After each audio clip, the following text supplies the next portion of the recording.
Tu es magnifique. Oui, enfile ta robe de mariée et épouse-moi, dit l'homme riche à la mendiante. Alexandre Dubois n'aurait jamais imaginé que sa vie changerait complètement en quittant le bureau plus tôt cet après-midi pluvieux de mars à Paris. L'homme d'affaires de 42 ans marchait d'un pas rapide sur la rue de Rivoli lorsqu'il vit une femme assise sur le trottoir mouillé, tremblant de froid, tenant un morceau de carton trempé au-dessus de sa tête. Ce fut lorsqu'elle leva le visage qu'Alexandre ressentit quelque chose qu'il n'avait pas éprouvé depuis longtemps. Même avec ses cheveux mouillés, collés à son visage, et ses vêtements déchirés, il y avait une dignité dans ses yeux bruns qui le fit s'arrêter au milieu de la foule qui passait indifférente. « S'il vous plaît, juste une pièce », murmura-t-elle, tendant une main tremblante. Alexandre s'agenouilla sur l'asphalte mouillé, sans se soucier du costume de créateur qui lui avait coûté 3000 €. Il sortit de sa poche non seulement quelques billets, mais aussi son parapluie. « Prenez, il vous protégera mieux que ce carton. » Elle le regarda, surprise. Il n'était pas courant que des personnes bien habillées se penchent à son niveau.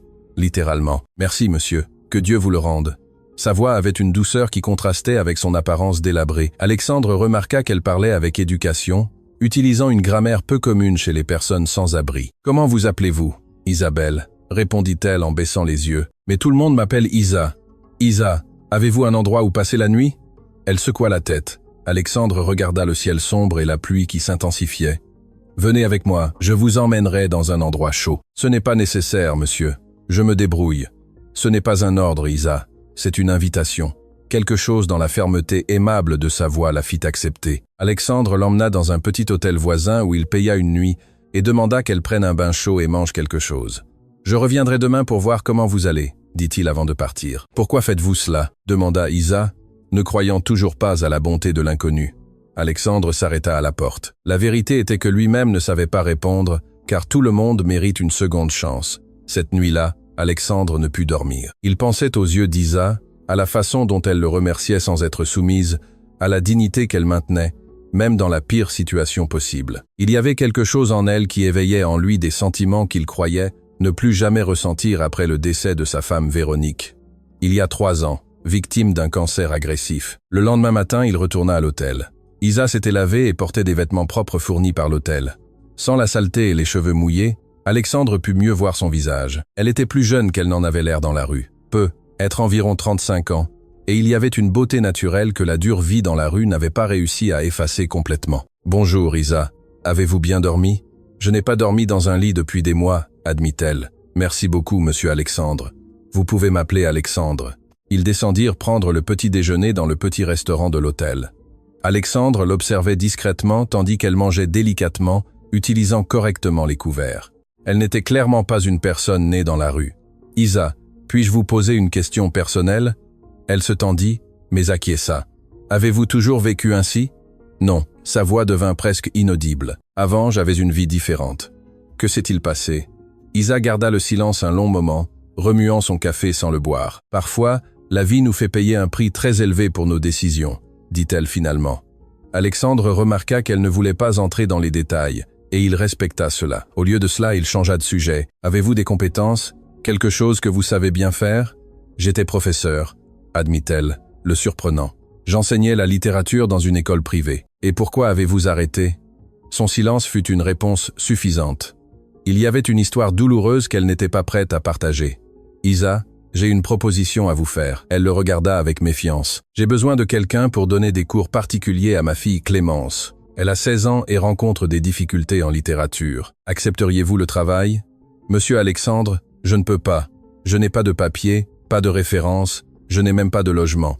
Nous allons résoudre ça. J'ai une dépendance dans le jardin de ma maison. Vous pouvez y rester pendant que vous travaillez avec nous. » Isa le regarda incrédule. « Pourquoi faites-vous cela ? Vous ne me connaissez même pas. Parfois, on connaît le caractère d'une personne à ses yeux, » dit Alexandre avec sincérité. « Et vos yeux me disent que vous êtes une bonne personne qui a traversé des moments difficiles. » Des larmes commencèrent à couler sur le visage d'Isa. « Je ne mérite pas votre gentillesse. Tout le monde mérite une seconde chance, Isa. La question est, êtes-vous prête à accepter la vôtre ?» Après un long moment de réflexion, elle acquiesça. « J'accepte, mais à une condition. Laquelle ? Que ce soit juste un travail. Je ne veux pas de charité. » Marché conclu. Vous gagnerez la même chose que je payais à l'ancienne professeure. Alexandre emmena Isa chez lui dans le 16e arrondissement. C'était un élégant hôtel particulier, entouré de jardins bien entretenus.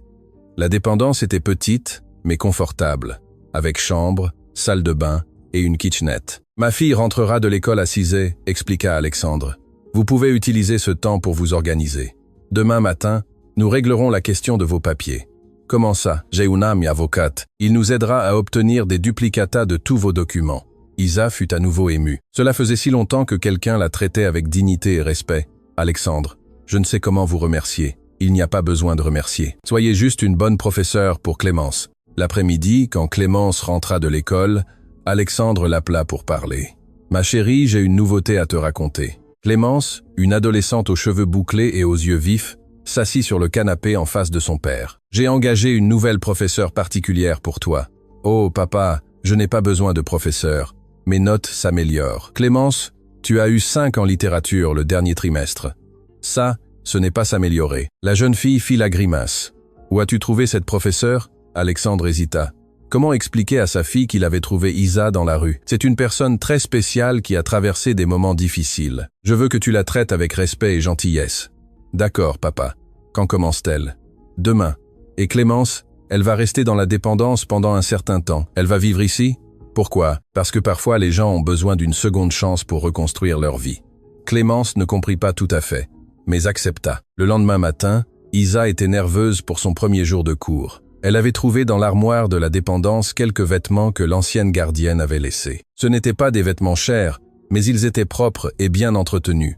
Clémence apparut dans le bureau d'études ponctuellement à 14h, comme son père l'avait convenu. « Bonjour, vous êtes la nouvelle professeure? »« Oui, je suis Isabelle, mais tu peux m'appeler Isa. » Clémence l'examina de la tête aux pieds. Elle remarqua que les vêtements d'Isa étaient simples et qu'elle semblait nerveuse. « Vous êtes nouvelle en ville? »« Non, je vis à Paris depuis longtemps. »« Où enseignez-vous avant ?»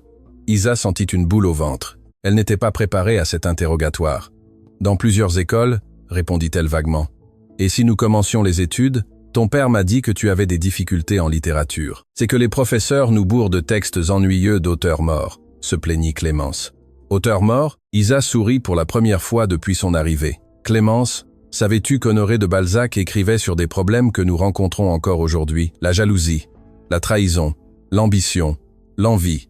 Vraiment? Bien sûr. La littérature ne parle pas de personnes mortes. Elle parle de sentiments humains qui ne meurent jamais. Chers auditeurs, si vous appréciez l'histoire, n'hésitez pas à laisser un like et surtout à vous abonner à la chaîne. Cela aide beaucoup ceux qui débutent. Maintenant, continuons. Clémence était intriguée. Isa ouvrit un roman de Balzac et commença à expliquer d'une manière que la jeune fille n'avait jamais entendue auparavant. Regarde, Clémence, il y a des personnages qui détruisent leur propre mariage à cause de la jalousie. Aujourd'hui, nous voyons cela tout le temps. Des hommes et des femmes qui détruisent des relations à cause de l'insécurité. Waouh! Quand vous l'expliquez comme ça, c'est beaucoup plus facile à comprendre. C'est que la littérature, c'est la vie, Clémence. Les auteurs ont écrit sur des choses qu'ils ont vécues ou observées. La première classe passa à toute vitesse. Clémence, qui était normalement pressée de terminer ses études, fut surprise quand Isa dit que le temps était écoulé. Déjà? Mais vous racontiez l'histoire de tel personnage.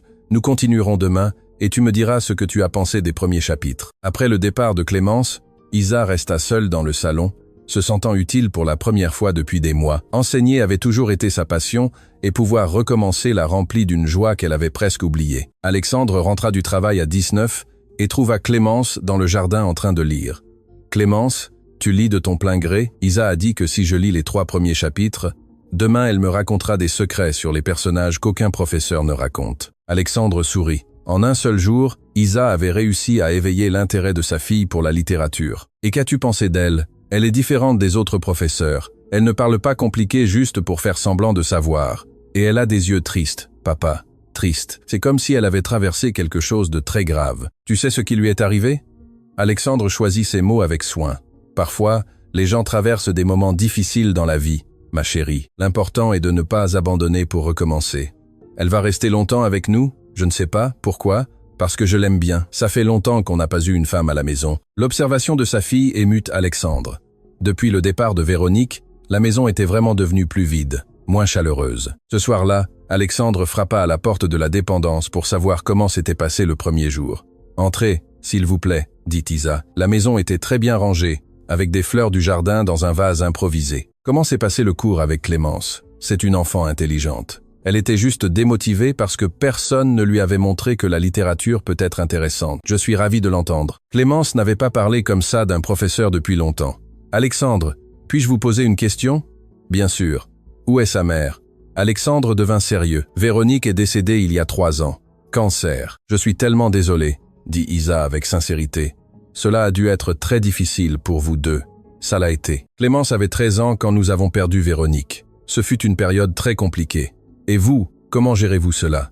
La question prit Alexandre par surprise. Personne ne lui demandait plus comment il faisait face à la perte. Tout le monde supposait qu'il l'avait déjà surmonté. Certains jours sont plus difficiles que d'autres, admit-il. Mais Clémence m'aide à avancer. C'est une enfant spéciale. Oui, elle l'est. Et en parlant de spécial, je veux vous remercier pour ce que vous avez fait aujourd'hui. Cela faisait longtemps que je n'avais pas vu ma fille aussi enthousiaste pour ses études. Isa sourit timidement. C'est moi qui vous remercie pour l'opportunité. Cela faisait longtemps que je ne me sentais pas utile. Alexandre l'observa un instant. Même avec des vêtements simples et sans maquillage, il y avait quelque chose en Isa qui l'attirait. Ce n'était pas seulement une beauté physique. C'était une beauté qui venait de l'intérieur. Une force intérieure qui avait survécu aux difficultés. Isa, puis-je vous demander quelque chose? Elle se tendit, imaginant qu'il lui demanderait son passé. Êtes-vous heureuse? La question la surprit. Elle rit sans joie. Ça fait si longtemps que je n'y pense plus, que je ne sais même plus ce que signifie être heureuse. Vous méritez d'être heureuse. Je ne sais pas si je le mérite. Tout le monde mérite d'être heureux, Isa. Même vous. Elle détourna le regard, visiblement mal à l'aise avec la tournure de la conversation. Je ferais mieux d'aller dormir. Demain, je dois préparer le cours de Clémence. Alexandre comprit le message et prit congé. Les semaines suivantes passèrent vite. Clémence s'améliora considérablement en littérature et commença à aimer sincèrement lire. Isa s'établit dans une routine tranquille. Elle donnait des cours à Clémence l'après-midi, s'occupait de la dépendance le matin et le soir, elle aimait lire dans le petit jardin adjacent. Alexandre commença à chercher des excuses pour parler à Isa. Parfois, il l'interrogeait sur les progrès de Clémence. D'autres fois, il passait juste pour savoir si elle avait besoin de quelque chose. Peu à peu, ils commencèrent à développer une amitié respectueuse. Une nuit, Alexandre la trouva en pleurs dans le jardin. « Isa, que s'est-il passé ?» Elle tenta de sécher rapidement ses larmes. « Ce n'est rien. Je suis désolé. Vous n'avez pas à vous excuser de pleurer. Voulez-vous parler de ce qui vous blesse? C'est juste qu'aujourd'hui, cela fait exactement 1 an. 1 an de quoi? Depuis que j'ai tout perdu. » Alexandre s'assit à côté d'elle sur le banc du jardin. « Voulez-vous me raconter ce qui s'est passé ?» Isa resta silencieuse un long moment, luttant intérieurement pour savoir si elle devait ou non partager son histoire. « J'avais une vie normale, » commença-t-elle finalement. « J'étais professeur dans une école privée prestigieuse. Je vivais dans un petit appartement, mais confortable. J'avais des amis, j'avais des projets pour l'avenir. Qu'est-ce qui a changé?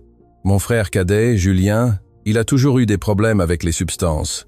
J'ai essayé de l'aider plusieurs fois. J'ai payé des traitements, des hospitalisations. Je lui ai prêté de l'argent que je n'avais pas. » Alexandre écoutait sans interrompre. Un jour, il m'a cherché, désespéré. Il a dit qu'il devait de l'argent à des gens dangereux et qu'il le blesserait s'il ne payait pas. Il m'a demandé 15 000 € en prêt. Et vous les lui avez prêtés? Je n'avais pas cet argent, mais c'était mon frère, tu sais, la seule famille qu'il me restait après le décès de nos parents. Alors j'ai fait quelque chose de terrible. Isa fit une pause, visiblement angoissée. J'ai pris de l'argent à l'école où je travaillais. C'était de l'argent d'une fête que les parents avaient donnée. Je pensais pouvoir le remplacer avant que quelqu'un ne s'en rende compte. Mais ils l'ont découvert. Julien n'a pas utilisé l'argent pour payer ses dettes, il l'a utilisé pour acheter plus de drogue. Quand ils ont vu que l'argent de l'école avait disparu, j'ai essayé d'expliquer. Mais je n'avais aucun moyen de prouver où l'argent était allé. Julien avait disparu. Et vous avez été renvoyé? Pire, on m'a accusé de vol. J'ai perdu mon travail, ma réputation, mes amis. Personne n'a plus voulu m'embaucher. En 6 mois, j'ai perdu l'appartement, la voiture, tout. Et Julien n'est jamais réapparu. Alexandre fut choqué par l'histoire. En même temps, il ressentit une immense compassion pour Isa. « Vous avez fait quelque chose de mal, mais pour une bonne raison, dit-il. Il n'y a pas de bonne raison de voler, Alexandre. Si, il y en a.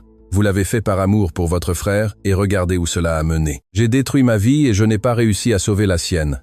Isa, vous avez payé un prix très élevé pour votre erreur, mais cela ne définit pas qui vous êtes.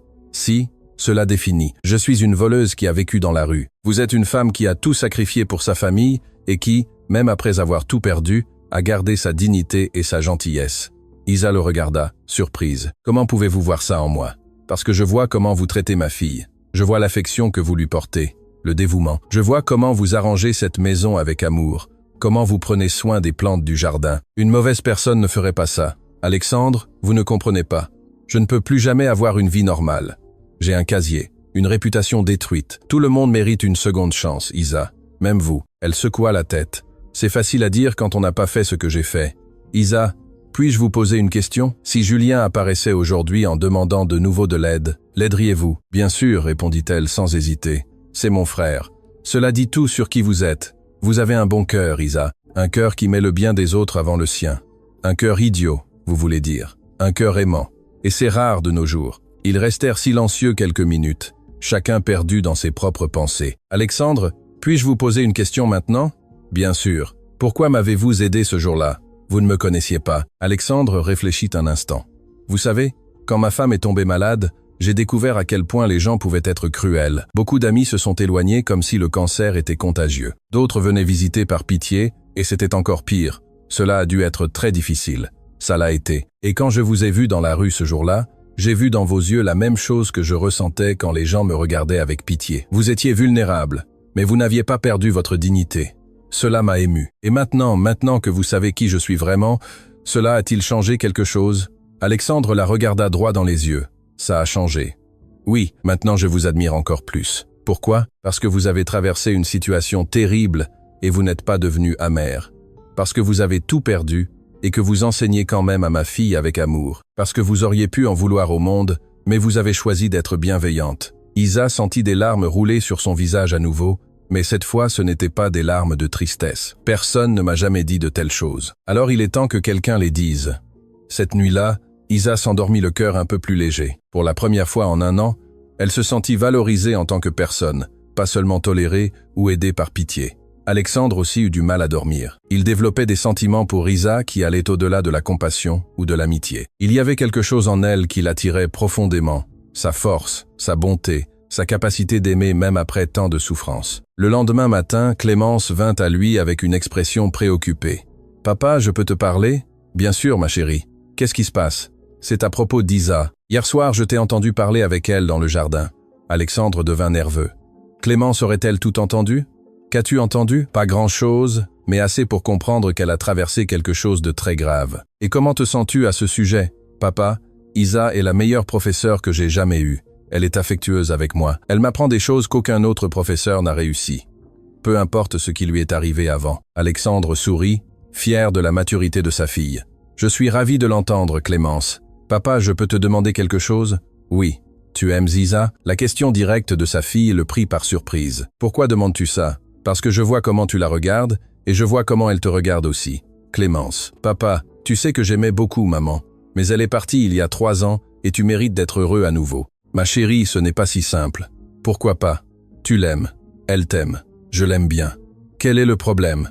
Clémence. Isa a traversé des situations très compliquées. Elle a besoin de temps pour guérir, pour reconstruire sa vie. Et si elle choisit de reconstruire sa vie avec nous, l'innocence et la sagesse de sa fille émurent profondément Alexandre. Laissons les choses se faire naturellement.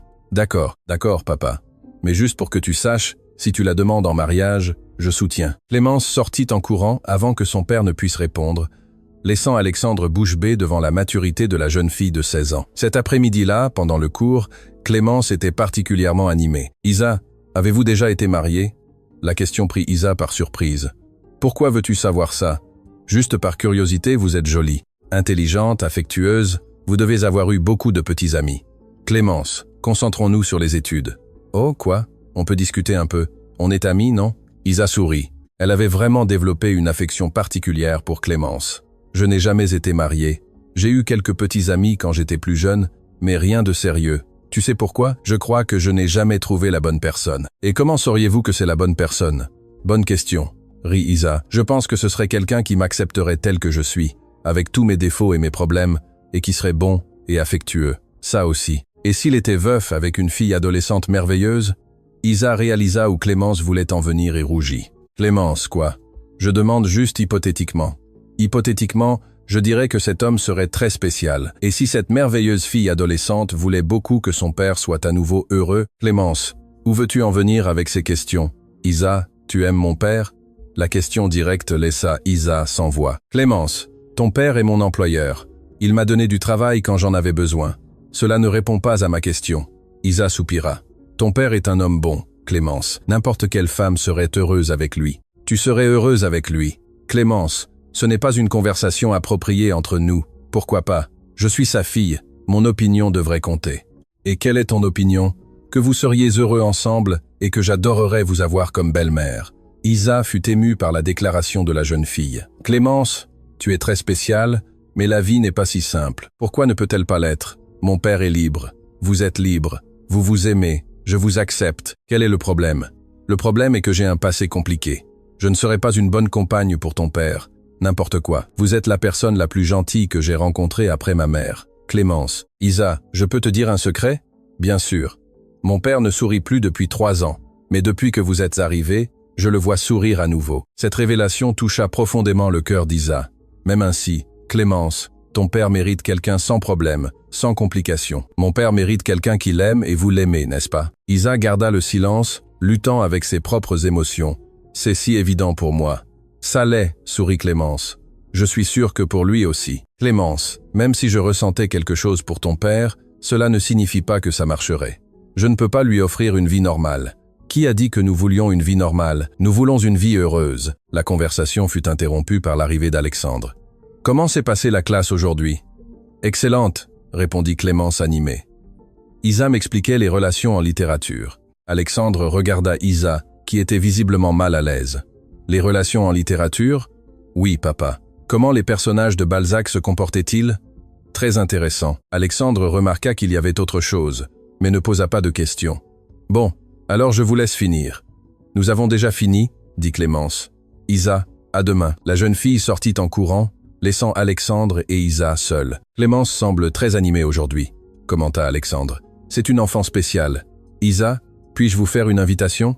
Quel genre d'invitation? Demain c'est samedi. Et si nous allions tous les 3 au centre commercial? Clémence a besoin de nouveaux vêtements et j'ai pensé que vous pourriez nous accompagner. Je ne sais pas si c'est une bonne idée. Pourquoi pas? Alexandre, je ne peux pas apparaître en public avec vous. Et si quelqu'un me reconnaît? Isa, vous ne pouvez pas vous cacher pour toujours. Si, je peux, et c'est ce que je compte faire. Ce n'est pas une vie. Vous méritez de sortir, de vous amuser, de vivre. Je vis ici, dans votre maison, donnant des cours à Clémence. Ça, ce n'est pas vivre, c'est juste exister. C'est suffisant pour moi.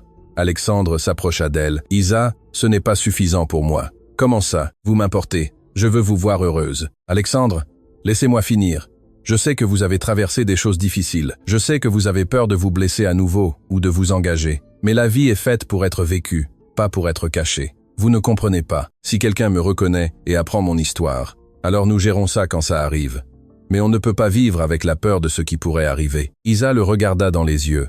Elle y vit tant de sincérité que son cœur s'accéléra. Pourquoi vous souciez-vous tant de moi? Parce que vous êtes spécial, parce que vous avez rendu la vie à cette maison. Parce que quand je vous regarde, je ressens des choses que je n'avais pas ressenties depuis 3 ans. Quel genre de choses? L'envie de vous protéger, l'envie de vous faire sourire, l'envie d'être avec vous. Le cœur d'Isa s'accéléra encore plus. Alexandre, votre femme?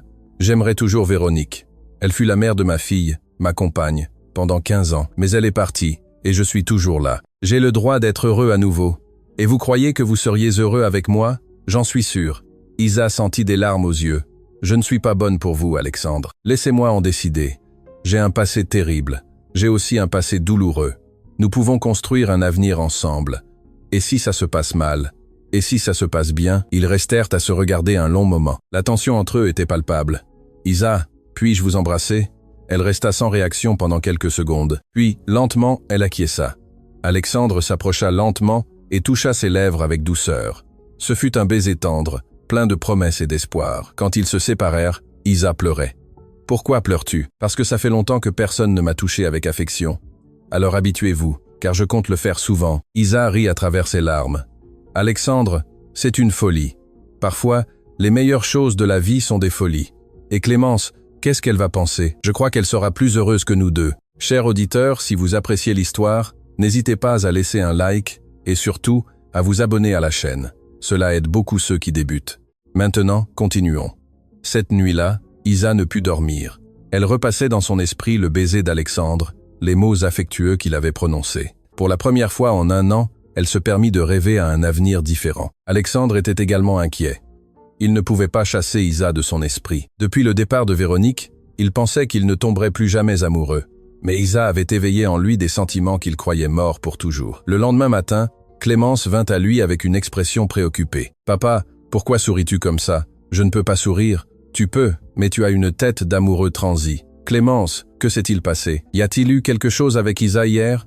Alexandre hésita. Il devait parler à sa fille de ses sentiments pour Isa. « Clémence, je peux te parler? »« Bien sûr, papa. Comment te sentirais-tu si j'avais une relation sérieuse avec quelqu'un? Ça dépend de qui est cette personne. Et si c'est Isa ?» Clémence sourit d'une oreille à l'autre. « Je serais super heureuse. » « Tu lui as parlé? Nous avons parlé. Et je crois qu'elle ressent aussi quelque chose pour moi. Bien sûr, n'importe qui avec des yeux peut le voir. Clémence, j'ai besoin que tu comprennes quelque chose. Si Isa et moi sommes ensemble, notre vie va changer. Peut-être que les gens parleront, feront des commentaires à cause de son passé. Tu connais son passé? Je ne connais pas les détails.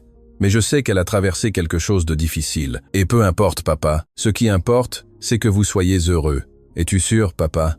Isa me traite comme une fille. Elle se soucie vraiment de moi, et tu es heureux à nouveau.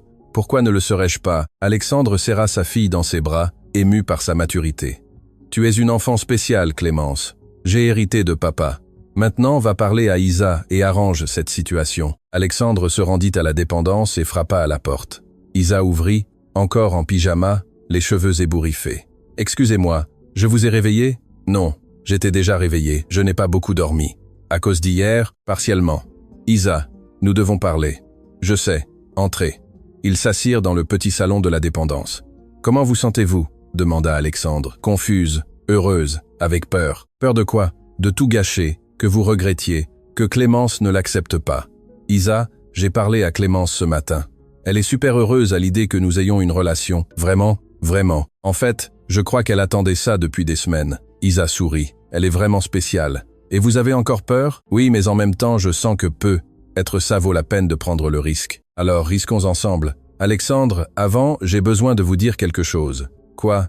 Si nous allons essayer d'avoir une relation, vous devez connaître toute mon histoire. Je ne peux rien vous cacher. Isa, vous m'avez déjà raconté l'essentiel. Non, je ne voulais pas raconter. Il y a plus de choses.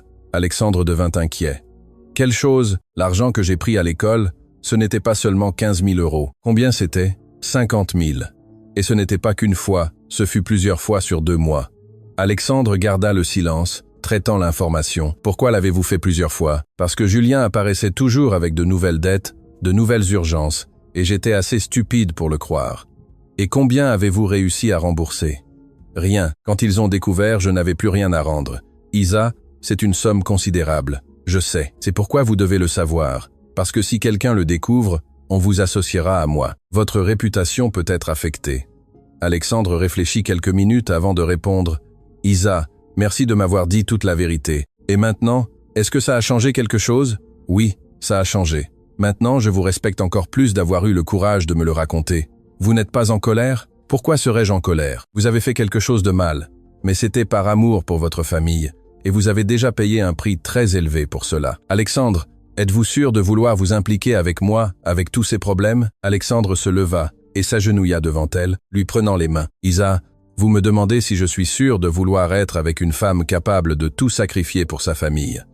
Une femme qui garde sa dignité même dans les pires circonstances. Une femme qui traite ma fille avec amour et affection.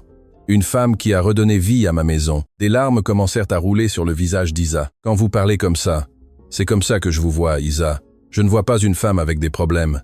Je vois une femme extraordinaire qui a traversé des situations difficiles. Alexandre, laissez-moi finir. Je vous aime. Isa fut à bout de souffle. Qu'avez-vous dit? J'ai dit que je vous aime et je ne parle pas par pitié ou gratitude. Je parle parce que vous éveillez en moi des sentiments que je croyais ne plus jamais ressentir. Alexandre, vous ne pouvez pas m'aimer. Vous me connaissez à peine. Je vous connais suffisamment. Je connais votre cœur bienveillant, votre force, votre capacité d'aimer. Je connais la façon dont vous prenez soin de Clémence. Comment vous arrangez cette maison avec affection? Comment vous enseignez avec passion? Mais vous, Isa, m'aimez-vous? La question directe la laissa sans voix. Je ne sais pas si j'ai le droit d'aimer quelqu'un. Tout le monde a le droit d'aimer et d'être aimé. Alexandre, j'ai très peur. Peur de quoi? Peur d'être heureuse et ensuite de tout perdre à nouveau. Isa, personne ne peut garantir qu'il n'y aura pas de difficultés. Mais je peux garantir que je me battrai pour vous, pour nous, pour notre bonheur. Et si Julien réapparaît, nous l'affronterons ensemble. Et si les gens découvrent mon passé, Nous l'affronterons ensemble aussi. Alexandre, êtes-vous sûr de vouloir supporter mes problèmes? Vos problèmes sont déjà mes problèmes, et mes problèmes sont vos problèmes. C'est comme ça que ça marche quand on aime quelqu'un. Isa le regarda dans les yeux, et y vit tant d'amour et de sincérité que son cœur se remplit d'un courage qu'elle n'avait pas ressenti depuis longtemps. « Moi aussi, je vous aime », murmura-t-elle. « Qu'avez-vous dit ?»« J'ai dit que je vous aime et j'en ai très peur. » Alexandre sourit et l'embrassa à nouveau, cette fois avec plus d'intensité. « Vous n'avez pas à avoir peur. Nous allons tout affronter ensemble.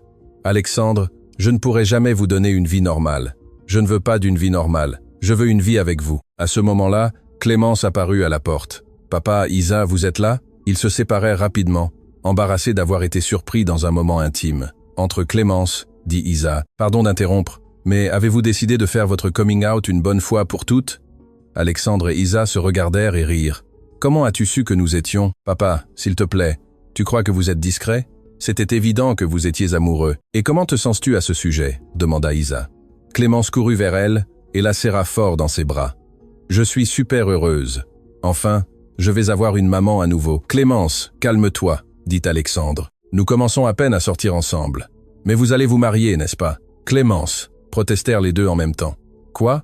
C'est une question légitime. » Alexandre regarda Isa et vit qu'elle était rouge, mais souriante. « Allons-y doucement. »« D'accord, » dit-il. « D'accord, » se résigna Clémence. « Mais juste pour que vous sachiez, quand vous vous marierez, je veux être témoin. » Elle sortit en courant, avant qu'il ne puisse protester. « Ta fille est terrible, » dit Isa en riant. « Elle a hérité de sa mère. »« Alexandre, et maintenant, comment allons-nous faire ? » ?»« Comment ça ? Je vis dans votre maison, je travaille pour vous, et maintenant nous sortons ensemble. Les gens vont parler, qu'ils parlent. Nous ne faisons rien de mal. Alexandre, je crois que je devrais chercher un autre endroit où vivre. Pourquoi ? Parce qu'il n'est pas approprié que je vive ici en étant votre petite amie. Isa, vous êtes ici en tant qu'employé. Où vous vivez, ce n'est le problème de personne. Et si les gens se méprennent, quels gens ? Qui vient ici à part nous ? Isa réfléchit et réalisa qu'il avait raison. Il menait une vie relativement discrète. Vous avez raison. Je suis paranoïaque. C'est naturel. Vous avez traversé des choses difficiles et vous avez peur de vous exposer à nouveau. Alexandre, puis-je vous demander quelque chose ? N'importe quoi. Nous pouvons aller doucement. J'ai besoin de temps pour m'habituer à l'idée d'être heureuse à nouveau. Tout le temps dont vous avez besoin. Les jours suivants, Alexandre et Isa commencèrent à sortir discrètement. Ils parlaient davantage, passaient du temps ensemble après les cours de Clémence et échangeaient occasionnellement des caresses lorsque la jeune fille n'était pas là. Clémence, quant à elle, était radieuse. Ses notes s'améliorèrent encore plus et elle retrouva l'enthousiasme pour la vie. Avoir une figure maternelle à la maison faisait une énorme différence dans son bien-être émotionnel. 2 semaines après le premier baiser, Alexandre rentra chez lui avec une surprise. « Isa, peux-tu venir ici ?» Elle apparut dans le salon principal de la maison, où Alexandre l'attendait avec une enveloppe à la main. « Qu'est-ce que c'est ?»« Ouvre. » Isa ouvrit l'enveloppe et trouva de nouveaux documents. Sa carte d'identité nationale, son livret de famille, son numéro de sécurité sociale, tout à son nom. « Alexandre, comment avez-vous obtenu ça ? J'ai un ami avocat. Il m'a aidé à obtenir des duplicata de tous vos documents. Cela a dû coûter beaucoup d'argent. Ne vous inquiétez pas pour l'argent. Alexandre, je vais vous payer. Ce n'est pas nécessaire. C'était un cadeau pour célébrer votre nouveau départ. » Isa fut émue. Avoir de nouveau des documents signifiait pouvoir exister légalement à nouveau. Merci du fond du cœur. Isa, maintenant, je dois vous poser une question importante. Quelle question ? Voudriez-vous être embauché officiellement comme professeure particulière de Clémence avec un contrat, un salaire fixe, tous les droits ? Alexandre, c'est sérieux ? Complètement sérieux. Et si quelqu'un enquête sur mon passé ? Votre passé ne vous empêche pas de travailler. Vous n'avez été condamné pour rien. Vous êtes sûr ? Absolument. Mon ami avocat l'a aussi vérifié. Isa ne put contrôler son émotion et commença à pleurer. « Hé, pourquoi pleures-tu ? Parce qu'il y a 1 an, je pensais que ma vie était finie et maintenant vous me rendez ma dignité. Votre dignité ne s'est jamais perdue, Isa. Vous avez juste oublié que vous l'aviez. » Ils s'étreignirent fort et Alexandre sentit qu'il prenait la bonne décision. Isa méritait une seconde chance et il voulait faire partie de cette nouvelle étape de sa vie. 1 mois plus tard, Alexandre décida qu'il était temps de présenter officiellement Isa comme sa petite amie à ses amis les plus proches. Il organisa un dîner à la maison avec 2 couples d'amis. « Alexandre, je ne suis pas prête pour ça », protesta Isa quand il raconta le plan. « Pourquoi pas ? Et s'il pose des questions sur mon passé, et s'il ne m'aime pas ? Isa, si ce sont mes vrais amis, ils vous aimeront parce que vous me rendez heureux, et si ce ne le sont pas, alors ce ne sont pas de vrais amis. » Alexandre je ne sais pas comment me comporter lors de dîners élégants. Ça fait longtemps que je n'ai pas socialisé avec des personnes de ma classe sociale. C'est ce que vous alliez dire? Isa se sentit honteuse, mais acquiesça. Isa, la classe sociale ne définit pas le caractère. Vous êtes plus éduquée et intelligente que beaucoup de personnes riches que je connais. Même ainsi, j'ai peur. Je serai à vos côtés tout le temps. Et Clémence? Clémence, ravie, aidera à accueillir les invités. Elle est super excitée. À contre-cœur, Isa accepta le dîner. Le jour convenu, elle était extrêmement nerveuse. Elle choisit une robe simple que Clémence l'aida à acheter et tenta de se calmer. Les invités arrivèrent ponctuellement à Vingt. Édouard et Paola, un couple d'entrepreneurs amis d'Alexandre depuis 15 ans, et Fernand et Monique, qui étaient médecins et avaient été très proches d'Alexandre et Véronique. « Les amis, je veux vous présenter Isa », dit Alexandre, quand tous furent réunis dans le salon. « Enchanté », dirent tous. Mais Isa remarqua des regards curieux et être un peu critique. « Isa est professeure de littérature », ajouta Alexandre. « Elle donne des cours à Clémence. »« C'est bien », dit Paola. Clémence avait vraiment besoin de soutien, n'est-ce pas? La façon dont elle le dit sonna condescendante et Isa se sentit mal à l'aise. En réalité, Clémence a toujours été intelligente, dit Isa poliment. Elle avait juste besoin de quelqu'un pour lui montrer comment la littérature peut être intéressante. « Ah, vous croyez aux méthodes d'enseignement alternatives ?» demanda Fernande. « Je crois qu'il faut relier le contenu à la réalité de l'élève », répondit Isa. Pendant le dîner, les questions sur Isa devinrent plus directes. « Isa, dans quelle école enseignez-vous avant ?» demanda Monique. « Dans quelques écoles privées ?» répondit Isa vaguement. « Lesquelles spécifiquement ?»« Peu, être les connaissons-nous ?» Isa sentit son estomac se nouer. Alexandre remarqua son malaise et intervint. « Les amis, et si nous changions de sujet ?»« Pourquoi ?» demanda Édouard. « Il est naturel que nous voulions mieux connaître l'ami d'Alexandre. » La façon dont il dit ami indiquait clairement qu'il soupçonnait qu'il y avait plus entre eux. « Isa n'est pas seulement mon ami, » dit Alexandre fermement. « C'est ma petite amie. » Il y eut un silence gênant à table. « Petite amie ?» répéta Paola. « Tiens, Alexandre, quelle nouvelle? Et depuis quand êtes-vous ensemble ?» demanda Fernand. « Quelques semaines ?» répondit Alexandre. « Que c'est rapide !» commenta Monique. « Où vous êtes-vous rencontrés au fait ?» Isa resta sans voix. Alexandre décida d'être honnête. « J'ai rencontré Isa à un moment difficile de sa vie. Elle traversait des difficultés économiques et je l'ai aidée. »« Ah, je comprends !» dit Édouard avec un sourire qui n'atteignit pas ses yeux. Isa perçut l'insinuation et se sentit humiliée. Il pensait qu'elle était avec Alexandre par intérêt. « Avec votre permission, » dit-elle en se levant de table, « je dois vérifier le dessert. » Dans la cuisine, Isa tenta de se contrôler, mais les larmes vinrent. Clémence, qui aidait à servir, remarqua son état. « Isa, que s'est-il passé ?»« Rien, ma chérie. Je vais bien. »« Non, vous n'allez pas bien. Vous pleurez. C'est juste que les amis de ton père sont différents de moi. »« Différents comment ? Ils ont des vies parfaites, sans problème, sans complications. Et alors ? Ça ne les rend pas meilleurs que vous. » Dans la salle à manger, la conversation continuait à voix basse. « Alexandre, es-tu sûr de ce que tu fais ?» demanda Fernand. « Comment ça, mon ami? Tu connais à peine cette femme. Et elle était évidemment dans une situation vulnérable quand vous vous êtes rencontrés. Et quel est le problème? Le problème est que tu pourrais être utilisé, dit Édouard sans détour. Utilisé? Isa n'est pas ce genre de personne. Alexandre, tu es un homme riche, veuf, avec une fille, dit Paola. Tu es une cible parfaite pour les femmes opportunistes. Vous parlez de quelqu'un que vous ne connaissez même pas bien. Exactement, dit Monique. Toi non plus. Tu ne la connais pas. Où vivait-elle avant? Quelle est sa famille? Pourquoi était-elle en difficulté économique? Ce ne sont pas vos affaires. Si, ça l'est, parce que nous sommes tes amis et nous nous soucions de toi. Si vous étiez mes vrais amis, vous respecteriez mon choix et vous donneriez une chance à Isa.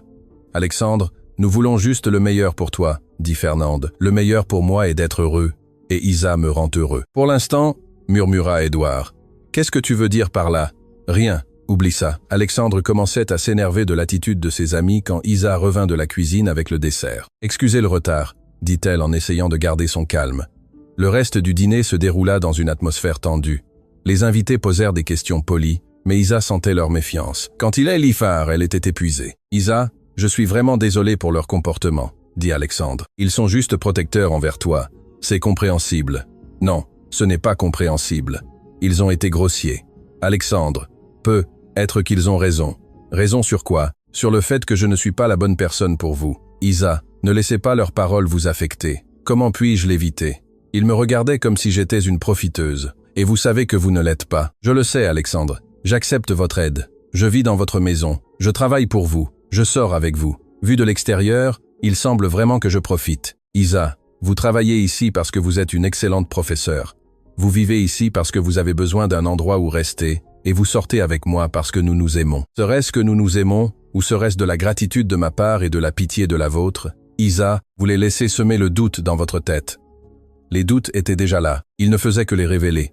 Clémence, qui écoutait la conversation depuis l'escalier, descendit en courant. Isa, vous ne pouvez pas croire ce que ces gens ont dit. Clémence, tu devrais dormir. Comment vais-je dormir en sachant que vous pensez partir? Qui a dit que je pensais partir? C'est écrit sur votre visage, mais vous ne pouvez pas partir. Nous vous aimons, Clémence. Isa, tu ne te souviens pas comment était notre maison avant que tu n'arrives? Mon père vivait triste. J'étais mauvaise à l'école. Tout était ennuyeux. Tu as tout changé. Clémence peut être que je l'ai changé temporairement, mais il n'y a pas d'eux. Maintenant, vous faites partie de notre famille. Alexandre s'approcha d'Isa. Clémence a raison, vous faites partie de notre famille. Alexandre, j'ai besoin de temps pour réfléchir. À quoi? À nous. À savoir si c'est bien. Isa, s'il vous plaît, ne laissez pas les paroles de personnes envieuses détruire notre bonheur. Envieuses? Oui, envieuses. Elles ne peuvent pas accepter que j'ai trouvé quelqu'un qui me rend à nouveau heureux, ou peut être qu'elles voient quelque chose que je ne vois pas. Qu'est-ce que ce serait? Que nous sommes très différents, que cela ne fonctionnera jamais. Isa, pendant ces semaines où nous sommes ensemble, avez-vous été heureuse? Je l'ai été. Moi aussi je l'ai été. N'est-ce pas ce qui compte? Ça devrait l'être, mais rien. Isa, je vous aime. Clémence vous aime. C'est réel. Ce n'est pas de la fantaisie. Alexandre, j'ai juste besoin d'un peu de temps pour mettre mes pensées en ordre. Combien de temps? Je ne sais pas. Quelques jours. Clémence commença à pleurer. S'il vous plaît, Isa, ne partez pas. Je ne pars pas, ma chérie. J'ai juste besoin de réfléchir. Tu promets? Je promets. Cette nuit-là, Isa dormit à peine. Les mots des amis d'Alexandre résonnaient dans son esprit. Profitait-elle vraiment de sa gentillesse? Ce qu'elle ressentait était de l'amour ou juste de la gratitude? Le lendemain, Alexandre tenta de lui parler plusieurs fois. Mais Isa demanda à garder ses distances jusqu'à ce qu'elle clarifie ses sentiments. « Papa, Isa est bizarre », commenta Clémence au petit déjeuner. Elle est confuse à cause de ce que les tontons ont dit hier. Ces gens ont été très cruels avec elle. Ils l'ont été.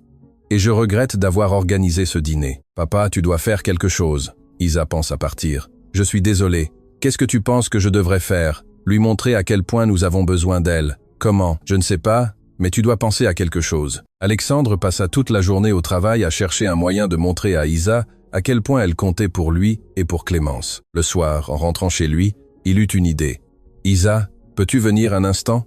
Elle apparut dans le salon visiblement tendue. « Asseyez-vous, s'il vous plaît. »« Qu'y a-t-il, Alexandre ?»« D'abord, je veux m'excuser pour hier. Je n'aurais pas dû vous exposer à cette situation. Alexandre, vous n'êtes pas responsable de la réaction de vos amis. Si, je le suis. J'aurais dû mieux les préparer, leur raconter votre histoire, leur expliquer qui vous êtes vraiment. Et qui suis-je vraiment? Une femme courageuse, intelligente, affectueuse, une femme qui a tout sacrifié pour sa famille, une femme qui garde sa dignité même dans les pires circonstances. Alexandre, laissez-moi finir. Isa, je sais que vous avez des doutes sur nous, je sais que leurs paroles vous ont blessé, mais je veux que vous sachiez quelque chose. Quoi? Depuis que vous êtes entrés dans nos vies, tout a changé pour le mieux. Clémence est heureuse. Je suis heureux. Notre maison a retrouvé vie. Ça peut être temporaire. Ça peut l'être, mais ça n'a pas à l'être. Alexandre, j'ai toujours peur de profiter de vous. Isa, puis-je vous poser une question? Oui. Si j'étais pauvre, seriez-vous avec moi? La question l'a pris par surprise. Que voulez-vous dire? Si j'étais un homme simple, sans argent, sans cette maison, ressentiriez-vous la même chose pour moi? Isa réfléchit un instant. Oui, répondit-elle avec honnêteté. Ce qui m'a attiré chez vous, ce n'est pas votre richesse, c'était votre bonté, votre caractère. Alors, pourquoi doutez-vous de vos sentiments? Parce que peut-être qu'ils sont obscurcis par la gratitude. Isa, la gratitude et l'amour peuvent coexister, l'un n'annule pas l'autre. Alexandre, j'ai besoin de vous dire quelque chose. Quoi? Aujourd'hui, j'ai beaucoup réfléchi à notre situation et je suis arrivé à une conclusion. Le cœur d'Alexandre s'accéléra. Il craignait ce qu'elle allait dire. Quelle conclusion? Que j'ai besoin de me prouver que je peux vivre de manière indépendante avant de m'engager sérieusement avec quelqu'un. Qu'est-ce que ça signifie? Ça signifie que j'ai besoin de partir d'ici, de trouver mon propre endroit, mon propre travail. Clémence s'en sort si bien dans ses études. Isa, vous n'avez pas à faire ça. Si, je dois le faire. J'ai besoin de savoir que je suis avec vous par amour, pas par dépendance. Je peux continuer à lui donner des cours. Simplement, je ne vivrai plus ici. Alexandre resta silencieux, traitant ce qu'elle avait dit. Avez-vous déjà décidé ou ne faites-vous que l'envisager? Je l'envisage sérieusement. Isa, puis-je vous demander quelque chose? S'il vous plaît, ne prenez pas cette décision maintenant, encore sous le coup de ce qui s'est passé hier. Réfléchissez quelques jours de plus. Alexandre, s'il vous plaît, pour Clémence. Elle serait anéantie si vous partiez maintenant. Isa soupira. D'accord. Je vais y penser quelques jours de plus. Merci. Les jours suivants, la tension dans la maison était palpable. Clémence remarqua que quelque chose n'allait pas entre Alexandre et Isa et devint irritable et préoccupée. « Papa, vous vous êtes disputé ?»« Non, ma chérie. Isa traverse juste un moment difficile à cause de ces horribles gens du dîner. Ils lui ont dit quelque chose ? Clémence, ce sont des problèmes d'adultes. Papa, je ne suis plus une enfant. Je vois à quel point Isa est triste. Et toi aussi, Clémence. Papa, vous aimez. N'importe qui le voit. Pourquoi compliquez-vous les choses? Ce n'est pas si simple, ma chérie. Pourquoi n'êtes-vous pas heureux ensemble? Je suis heureuse avec vous ensemble. Quel est le problème? Le problème est que parfois, l'amour ne suffit pas. N'importe quoi. L'amour est toujours suffisant. Alexandre sourit avec tristesse devant l'innocence de sa fille. J'espère que tu as raison, Clémence. Cher auditeur, si vous appréciez l'histoire, n'hésitez pas à laisser un like et surtout à vous abonner à la chaîne. Cela aide beaucoup ceux qui débutent. Maintenant, continuons. À la fin de la semaine, Isa chercha Alexandre avec une décision prise. « Alexandre, j'ai besoin de vous parler. Vous avez décidé ?»« J'ai décidé. » Il se prépara au pire. « Je vais partir d'ici à la fin du mois. »« Alexandre, j'ai trouvé une chambre à louer à Montmartre. C'est petit, mais suffisant pour moi. Et comment allez-vous vous entretenir? Je vais chercher du travail dans d'autres écoles, aussi donner des cours particuliers à d'autres élèves. Et nous, Alexandre, j'ai besoin de temps, du temps pour me retrouver, pour être sûr de mes sentiments. Combien de temps? Je ne sais pas. Peu, être quelques mois. Quelques mois. Alexandre fut désolé. C'est ce dont j'ai besoin. Et si pendant ce temps-là, vous décidez que vous ne voulez plus rien avec moi, c'est le risque que je vais prendre. Et moi, quel risque je prends? Clémence apparut dans le salon à ce moment-là et remarqua la gravité de la conversation. Qu'est-ce qui se passe? Alexandre et Isa se regardèrent. Clémence, Isa va déménager. Quoi? Pourquoi? J'ai besoin de temps pour organiser ma vie, dit Isa avec douceur. Mais vous ne pouvez pas partir. Vous avez promis que vous ne partiriez pas. Je ne sors pas de ta vie, Clémence. Je vais juste vivre ailleurs. C'est pareil, vous nous abandonnez. Clémence sortit en courant vers sa chambre en claquant la porte. Tu as vu ce que tu as fait, dit Alexandre. Alexandre, s'il vous plaît, ne rends pas ça plus difficile que ce ne l'est déjà. Difficile? Isa, vous deux êtes les plus importants que j'ai dans la vie. Si vous partez, vous emportez mon bonheur et celui de ma fille. Alexandre, si notre amour est vrai, il résistera à cette séparation temporaire. Et s'il ne résiste pas, alors c'est qu'il n'était pas aussi fort que nous le pensions. Alexandre resta silencieux, blessé par ces paroles. Isa, puis-je vous demander une dernière faveur? Oui, parlez à Clémence avant de partir. Expliquez-lui que ce n'est pas de sa faute. Bien sûr que je vais lui parler. Cette nuit-là, Isa frappa à la porte de la chambre de Clémence. Clémence, je peux entrer? Non. S'il te plaît, j'ai besoin de te parler. Après quelques minutes, Clémence ouvrit la porte, les yeux rouges d'avoir tant pleuré. Qu'est-ce que tu veux? Je veux t'expliquer pourquoi j'ai besoin de partir. Je sais pourquoi. Parce que vous ne nous aimez pas vraiment. Clémence, ce n'est pas vrai. Je vous aime beaucoup, toi et ton père. Alors pourquoi partez-vous? Isa s'assit sur le lit, à côté de la jeune fille. Clémence, tu te souviens comment j'étais quand je suis arrivé ici? Oui. Vous étiez triste et perdu. Exactement. Et ton père et toi m'avez aidé à me retrouver. Mais maintenant, j'ai besoin d'être sûr que je peux me débrouiller seul. Pourquoi? Parce que je veux être sûr que je suis avec vous par amour, pas parce que j'ai besoin d'aide. Mais tout le monde a besoin d'aide parfois. Tu as raison, mais j'ai besoin de savoir que je peux aussi aider, que je peux contribuer de manière égale dans une relation. Vous contribuez déjà, vous m'enseignez, vous vous occupez de la maison, vous rendez mon père heureux. Clémence, tu es très mature pour ton âge, mais il y a des choses que seuls les adultes comprennent. Je déteste quand on dit ça. Isa rit malgré la tristesse. Je suis désolé, Clémence. Je te promets que nous resterons amis. Je resterai aussi ta professeure si tu veux. Ce n'est pas la même chose. Je sais, mais parfois il faut faire des sacrifices temporaires pour obtenir un bonheur durable. Et si ça se passe mal? Et si vous ne vous remettez jamais ensemble? C'est le risque que nous prenons. C'est un risque stupide. Peut être, mais c'est nécessaire. Clémence la serra fort dans ses bras. Vous allez tellement me manquer. Toi aussi tu vas me manquer. Mais nous nous verrons toujours. Tu promets? Je promets. Le dernier jour d'Isa à la maison, Alexandre l'aida à emporter ses quelques affaires dans sa nouvelle chambre. C'était un endroit simple, mais propre et sûr. « Vous êtes sûr que vous allez bien ici ?» demanda-t-il. « Oui, je le serai. »« Isa, Je crois toujours que c'est inutile. Alexandre, s'il vous plaît, ne rends pas ça plus difficile. Je suis désolé, c'est juste que vous allez tellement me manquer. Toi aussi, tu vas me manquer. Combien de temps avant que nous nous revoyions? Je ne sais pas. Quand je me sentirai prête. Et comment saurai-je quand vous serez prête? Je vous chercherai. Et si vous ne vous sentez jamais prête? Alors, cela ne devait pas arriver. Alexandre l'embrassa une dernière fois avant de partir. Je vous aime, Isa. Moi aussi, je vous aime. Alors rentrez vite à la maison. Si ça se passe bien, je reviens. Seule dans la petite chambre, Isa se demanda si elle avait pris la bonne décision. Elle se sentait vide sans Alexandre et Clémence à ses côtés, mais elle savait qu'elle devait faire cela pour avoir la paix spirituelle. Les semaines suivantes, elle trouva quelques emplois comme professeure particulière. Elle ne gagnait pas beaucoup, mais c'était suffisant pour payer le loyer et se maintenir modestement. Alexandre et Clémence étaient visiblement tristes sans elle. La maison redevint silencieuse et sans vie. Les notes de Clémence commencèrent à baisser à nouveau, et elle devint irritable et rebelle. « Papa, pourquoi tu ne vas pas chercher Isa? Parce qu'elle a demandé du temps, et je dois le respecter. C'est stupide. Vous vous aimez. Clémence. Parfois, aimer quelqu'un signifie laisser la personne libre de prendre ses décisions, même si ces décisions sont mauvaises. Même ainsi. Après un mois de séparation, Alexandre n'en put plus et alla rendre visite à Isa. « Alexandre, que faites-vous ici? Je suis venu savoir comment vous alliez. Je m'adapte, Isa. Puis-je entrer? » Elle hésita, mais le laissa entrer.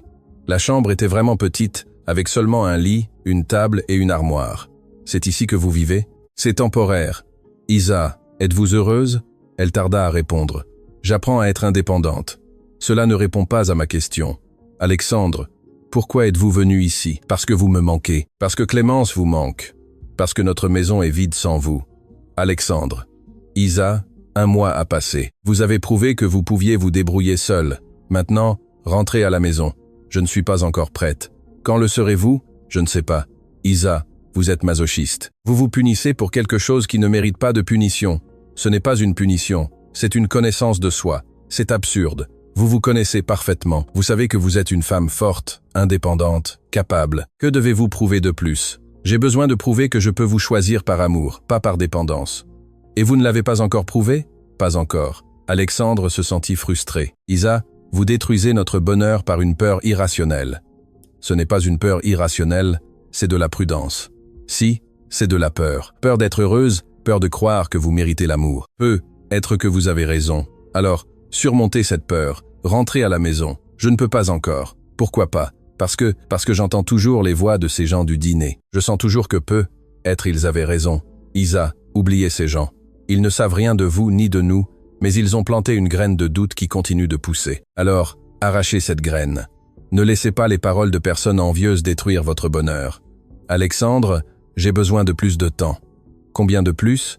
Quelques mois de plus. Quelques mois, Isa. Je n'attendrai pas éternellement. Je vous demande seulement quelques mois, pas éternellement. Et si pendant ces mois-là, je rencontre une autre personne? La question lui fit comme un coup de poing à l'estomac. C'est votre décision. Je ne veux pas rencontrer une autre personne. Je vous veux vous. Mais je ne peux pas attendre indéfiniment que vous surmontiez des peurs irrationnelles. Alexandre, si vous m'aimez vraiment, vous attendrez. Et si je vous aimais vraiment, je n'essayerai pas de vous convaincre de revenir. Je vous laisserai vous détruire avec cette décision idiote. Je ne me détruis pas, je me retrouve. Vous vous êtes déjà retrouvé, Isa. Vous vous êtes retrouvé dans notre maison, aimé par nous deux. Alexandre, s'il vous plaît, partez. Quoi, s'il vous plaît, partez et ne revenez pas avant que je vous cherche. Isa, s'il vous plaît. Alexandre la regarda un long moment, puis sortit en claquant la porte. Seule, Isa s'effondra en pleurs. Elle savait qu'elle avait blessé Alexandre, mais elle pensait toujours qu'elle faisait ce qu'il fallait. Les mois suivants, elle n'eut aucun contact avec Alexandre ni Clémence. Elle apprit par des voisins qu'il avait engagé une nouvelle professeure pour sa fille, une femme âgée et expérimentée. Isa tenta de se convaincre qu'elle était bien seule, mais la vérité est qu'elle se sentait misérable. Elle se réveillait chaque matin en pensant à Alexandre et Clémence. Elle se demandait constamment si elle avait pris la bonne décision. Un jour, 3 mois après la séparation, elle marchait dans la rue quand elle vit Alexandre et Clémence sortir d'un restaurant. Ils semblaient tristes, bien qu'ils tentaient de garder une apparence normale. Clémence la vit la première. Isa, la jeune fille courut vers elle et la serra fort dans ses bras. « Comment allez-vous »« Bien » mentit Isa. « Et toi ?»« Terrible. Je déteste la nouvelle professeure et papa est toujours triste. » Alexandre s'approcha, clairement mal à l'aise avec la rencontre. « Bonjour Isa. »« Bonjour Alexandre. Comment allez-vous ?»« Bien. Et vous » Nous nous débrouillons. Il y eut un silence gênant. Papa, invite Isa à déjeuner avec nous, dit Clémence. Clémence, Isa doit être occupée. Je ne suis pas occupée, dit Isa rapidement. Alors, venez déjeuner avec nous, insista Clémence. Alexandre hésita, mais finit par accepter. Pendant le déjeuner, il fut clair pour tous qu'ils se manquaient mutuellement. Clémence n'arrêtait pas de parler à Isa, lui racontant l'école, les amis, les choses qu'elle avait apprises. « Et vous, Alexandre, comment va le travail ?» lui demanda Isa. « Ça va. Dernièrement, je me suis plus consacré au travail. Maintenant, il reste plus tard au bureau, » commenta Clémence. « Je crois que c'est pour ne pas être à la maison à penser à vous. » Clémence, protesta Alexandre. C'est vrai. Isa se sentit coupable en remarquant comment sa décision les avait affectés tous les deux. « Je suis tellement désolée, dit-elle. « Vous n'avez pas à vous excuser, dit Alexandre froidement. « Si, je dois le faire. Je sais que ma décision vous a blessé. »« Elle nous a blessés, confirma Clémence, mais nous comprenons que vous deviez le faire. » Alexandre regarda, surpris, sa fille. « Tu comprends ?»« Oui, je comprends. » Isa avait besoin d'être sûre de ses sentiments. Il vaut mieux être sûr maintenant que d'avoir des doutes après le mariage. La maturité de la jeune fille impressionna autant Alexandre qu'Isa. « Et maintenant ?» demanda Alexandre. « Êtes-vous déjà sûr de vos sentiments ?»« Je le suis. »« Et quelle est la conclusion ?»« La conclusion est que je suis complètement amoureuse de vous et que ces 3 mois ont été les pires de ma vie. » Alexandre sourit pour la première fois depuis des mois. « Et ça signifie quoi ?»« Ça signifie que si vous voulez toujours de moi, j'aimerais essayer à nouveau. Bien sûr qu'il vous veut toujours, » cria Clémence, attirant les regards curieux des autres clients du restaurant. « Clémence !» dirent Alexandre et Isa en même temps. « Excusez-moi, mais je suis tellement heureuse. » Alexandre regarda sérieusement Isa. « Êtes-vous sûr ? Vous ne changerez pas d'avis encore une fois ? Je suis sûr. J'ai appris ces derniers mois que l'indépendance ne signifie pas être seul, cela signifie pouvoir choisir avec qui être. Et je vous choisis, vous deux. Et les peurs, les doutes, ils existent toujours, mais maintenant je sais que ce ne sont que des peurs, pas des faits. Isa, j'ai aussi appris certaines choses ces derniers mois. Qu'avez-vous appris ? J'ai appris qu'une maison n'est pas seulement un lieu, c'est là où se trouvent les personnes que nous aimons, et notre maison n'était pas la même sans vous. Alexandre, j'ai aussi appris que l'amour véritable ne renonce pas, peu importe les obstacles qu'il rencontre. Et ça signifie quoi ? Ça signifie que même si je me suis senti blessé et en colère par votre décision, je n'ai jamais cessé de vous aimer. Isa commença à pleurer. Je n'ai jamais cessé de vous aimer non plus. Jamais. Alors rentre à la maison, dit Clémence, s'il te plaît. Isa regarda Alexandre. Vous voulez que je revienne ? Plus que tout, même après tout ce qui s'est passé. Surtout après tout ce qui s'est passé. Parce que maintenant, nous savons que notre amour est suffisamment fort pour surmonter n'importe quelle difficulté. Alexandre, je vous aime. Je vous aime tous les deux plus que tout au monde. Et nous aussi, nous vous aimons. Clémence commença à applaudir, émue par la réconciliation de ses parents. Ça signifie que vous allez vous marier maintenant ? Clémence, protestèrent-ils à nouveau. Quoi ? C'est une question légitime. Alexandre et Isa se regardèrent et rirent. Allons-y doucement, dit Alexandre. D'abord, habituons-nous à être ensemble à nouveau. D'accord, se résigna Clémence. Mais quand vous vous marierez, je veux être témoin. Si nous nous marions, tu seras notre témoin, promit Isa. Quand nous nous marions, corrigea Alexandre, provoquant un frisson agréable chez Isa. Cet après-midi-là, Isa emballa ses affaires et retourna à la maison du 16e arrondissement. Cette fois, elle savait exactement pourquoi elle était là, par amour. La dépendance n'avait jamais semblé aussi accueillante. Alexandre avait fait mettre des fleurs fraîches dans toutes les pièces et Clémence avait fait une pancarte de bienvenue artisanale. Maintenant, la maison est de nouveau notre maison, dit Clémence en serrant Isa dans ses bras. Notre maison, répéta Isa, aimant le son de ce mot. Cette nuit-là, après que Clémence fut allée dormir, Alexandre et Isa parlèrent dans le jardin jusqu'à tard. « Tu m'as tellement manqué, dit-il. Toi aussi. Ce furent les mois les plus longs de ma vie. Isa, puis-je te poser une question ? Bien sûr. Qu'est-ce qui t'a fait changer d'avis ? Qu'est-ce qui t'a rendu sûr ? Plusieurs choses, mais principalement le fait de réaliser que l'amour n'est pas une question de perfection, c'est une question de choix, et je te choisis tous les jours, même en sachant que je peux te décevoir parfois. Surtout en sachant cela, car je peux aussi te décevoir, mais cela ne change rien au fait que nous nous aimons. Isa, veux-tu m'épouser ? La question l'a pris par surprise. Quoi ? Veux-tu m'épouser ? Pour toujours ? Cette fois ? Alexandre, êtes-vous sûr ?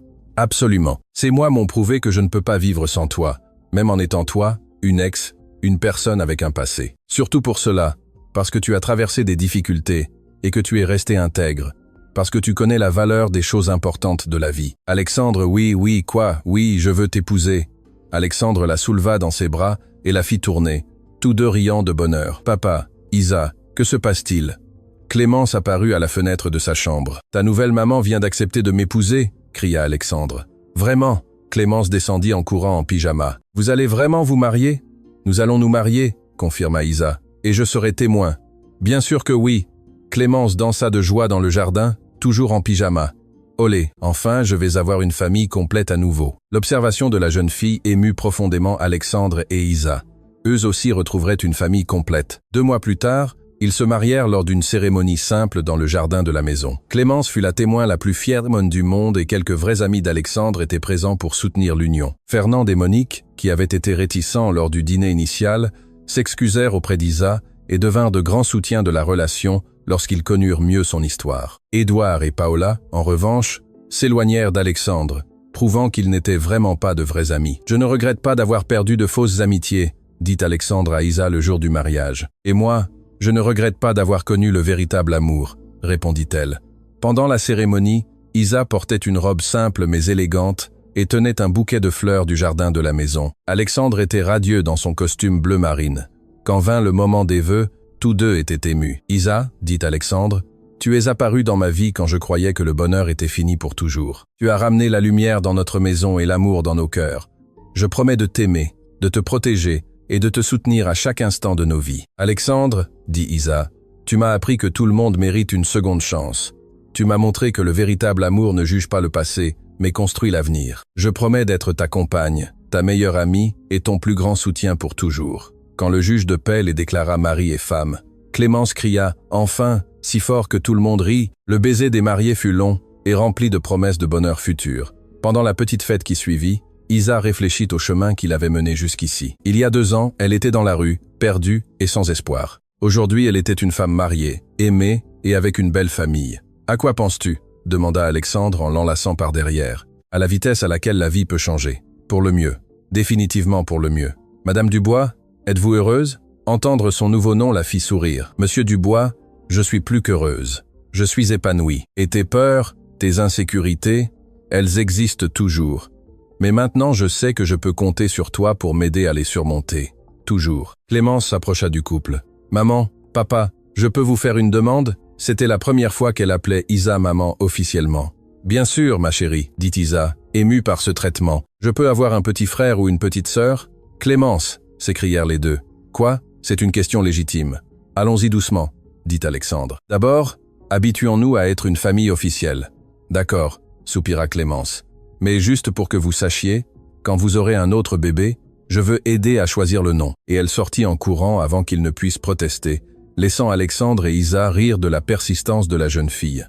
1 an après le mariage, Isa était enceinte de 3 mois. Clémence était radieuse à l'idée d'être grande sœur. « Je crois qu'on devrait appeler le bébé Espérance si c'est une fille, » dit-elle pendant le dîner. « Pourquoi Espérance » demanda Alexandre. « Parce que c'est l'espoir qui a ramené notre famille. »« Et si c'est un garçon » demanda Isa. « Amour, parce que c'est l'amour qui nous a unis. » Alexandre et Isa se regardèrent, émus par la profondeur de l'adolescente. « Ce sont de jolis prénoms, » dit Isa. « Nous allons y réfléchir. Ou alors miracle, » continua Clémence. « Parce que notre famille est un miracle. »« Clémence, » dit Alexandre, « quel que soit le nom que nous choisirons, une chose est sûre. Ce bébé va naître dans une famille pleine d'amour et il aura les meilleurs parents du monde, » ajouta Clémence. « Et la meilleure grande sœur, » dit Isa. 2 ans plus tard, le petit Mathieu, nom choisi en l'honneur de l'enfant de l'histoire qu'Isa avait lu, courait dans le jardin de la maison, poursuivi par Clémence, maintenant âgée de 19 ans et sur le point d'entrer à l'université. Isa était de nouveau enceinte,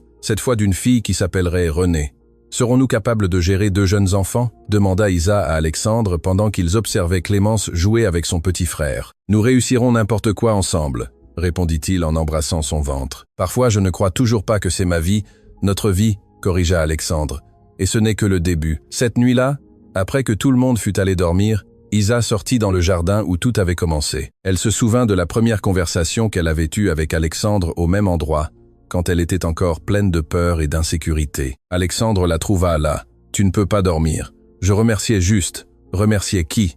La vie, le destin, toi. Pourquoi ? Pour ne pas m'avoir laissé quand j'avais déjà renoncé à moi-même. Je n'aurais jamais pu renoncer à toi, Isa. Puis-je te dire un secret ? N'importe quoi. Parfois, je fais encore des cauchemars sur cette période dans la rue. Je me réveille en pensant que tout cela n'était qu'un rêve. Et que fais-tu quand ça arrive? Je te regarde dormir à mes côtés. J'entends Mathieu grogner dans sa chambre. Je vois les photos de Clémence sur l'étagère. Et je me souviens que c'est réel. C'est réel, oui.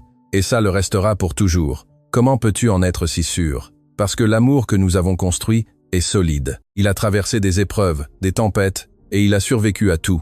Isa l'embrassa doucement. Je t'aime, Alexandre Dubois. Et moi, je t'aime, Isabelle Dubois. Tu sais ce qui me rend le plus heureuse? Quoi? Savoir que nos enfants grandiront dans une maison pleine d'amour, qu'ils ne douteront jamais d'être aimés. Tout comme Clémence, elle a tellement éclos depuis que tu es arrivé. Elle a éclos parce que vous deux m'avez donné l'opportunité de l'aimer comme une fille, et vous avez parfaitement saisi cette opportunité. Ils restèrent enlacés dans le jardin, planifiant l'avenir et célébrant le présent. 5 ans plus tard, la famille Dubois était connue dans le quartier comme l'une des plus unies et heureuses. Mathieu, maintenant âgé de 6 ans, était un enfant intelligent et affectueux. Renée, âgée de 3 ans, était la princesse de la maison, mais n'était pas gâtée. Clémence terminait l'université en pédagogie et parlait déjà de suivre les traces de sa mère adoptive, en devenant professeur. Isa avait repris ses études et faisait un master en littérature. Alexandre soutenait entièrement ses projets académiques. « Maman, je peux vous poser une question ?» dit Clémence un après-midi quelconque. « Bien sûr, ma chérie. Avez-vous déjà regretté une décision que vous avez prise dans la vie ?» La question fit réfléchir Isa. « Oui, j'ai regretté certaines choses. » « Lesquelles ? J'ai regretté d'avoir mis si longtemps à rentrer à la maison après ces mois de séparation. Et quoi d'autre ? D'avoir douté de l'amour de ton père si longtemps et d'avoir aidé l'oncle Julien. Cela, je ne le regrette pas. Pourquoi pas ? Parce que ce fut une décision prise par amour. Même si ça s'est mal passé, elle était mue par le bon sentiment. Vous avez des nouvelles de lui ? Oui, je sais. Il est propre depuis 3 ans. Il vit à la campagne. Il travaille dans un atelier mécanique et il est marié. On se parle parfois. Il me demande pardon chaque fois que nous parlons. Et vous le pardonnez ? Je l'ai déjà pardonné depuis longtemps. Garder rancune ne fait de mal qu'à celui qui la garde. Maman, merci. Merci pourquoi ? De m'avoir appris le pardon, les secondes chances, le véritable amour. Ma chérie, tu m'as appris la famille. C'est toi qui m'as fait réaliser que je pouvais être mère. Et c'est toi qui m'as appris qu'être mère n'a rien à voir avec engendrer un enfant. Cela a à voir avec aimer, prendre soin, être présente. La famille, c'est ça, commenta Alexandre. Ce n'est pas une question de génétique. C'est une question de choix, d'amour et de dévouement. 10 ans avaient passé depuis le mariage. Alexandre avait 52 ans, Isa 45, Clémence 26 et déjà mariée à un merveilleux jeune homme nommé Sébastien. Mathieu avait 11 ans et Renée 8. La famille avait de nouveau grandi avec l'arrivée de Valentine, fille de Clémence, qui avait maintenant 2 ans et était la petite fille la plus gâtée du monde. Un dimanche quelconque, toute la famille était réunie dans le jardin pour un déjeuner spécial. C'était le 10 anniversaire de mariage d'Alexandre et Isa. « Papa, maman, nous voulons faire un toast, » dit Clémence. « Un toast ?» demanda Isa. « Un toast à vous deux qui nous avez appris que le véritable amour existe et que la famille n'est pas seulement ceux qui naissent ensemble, mais ceux qui choisissent de rester ensemble, » ajouta Sébastien. « Et que tout le monde mérite une seconde chance, » dit Mathieu, répétant une phrase qu'il entendait toujours à la maison. « Et que les princesses n'ont pas besoin de prince pour être heureuses, mais c'est cool quand elles trouvent un prince sympa, » dit Renée, provoquant les rires de tous. « Et que grand-père et grand-mère sont les meilleurs du monde, » balbutia Valentine, provoquant un nao collectif. Alexandre leva sa coupe. « Je veux aussi faire un toast. Dis-nous, papa. Je veux porter un toast à la femme qui a ramené la lumière dans nos vies, qui a transformé notre maison en foyer,